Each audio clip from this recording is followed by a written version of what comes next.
Mr President. I have absolutely no interest in football, but occasionally I have seen pictures of a game and I have looked at the manager and I have thought of the Commissioner. 2-1 down, and despite her best efforts her team faces relegation. And then a goal is scored. I don't know who scores it. Maybe the goalkeeper on the opposite side walks into the net carrying his own ball. But one way or another it's a draw. A vital point is secured and relegation avoided. It's not a triumph, but it's not a defeat, and the manager lives to fight another day.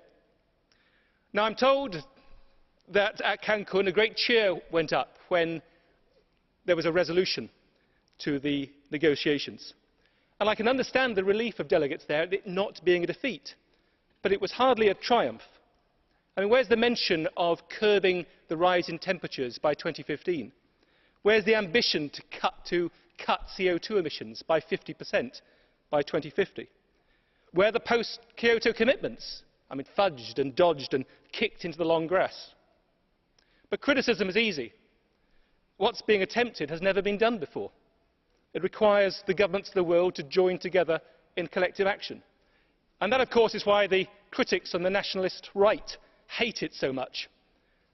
Every government in the world accepts the science and accepts that we are not doing enough to stop world temperatures rising by 2 degrees centigrade.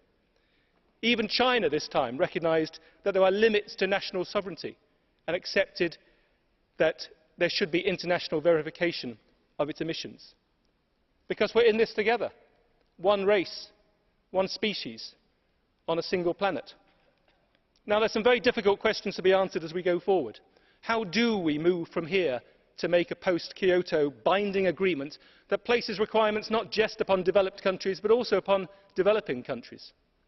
How do we secure the funding?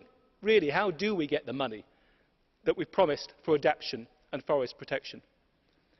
And how do we persuade our own governments to raise our 2020 ambitions from 20% to 30% cuts in CO2?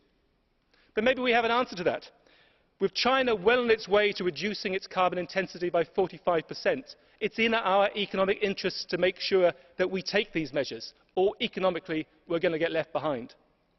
And maybe now, thanks to our not being defeated at Cancún, maybe now we have the momentum, the sense that we're going forward again to make the changes that are necessary.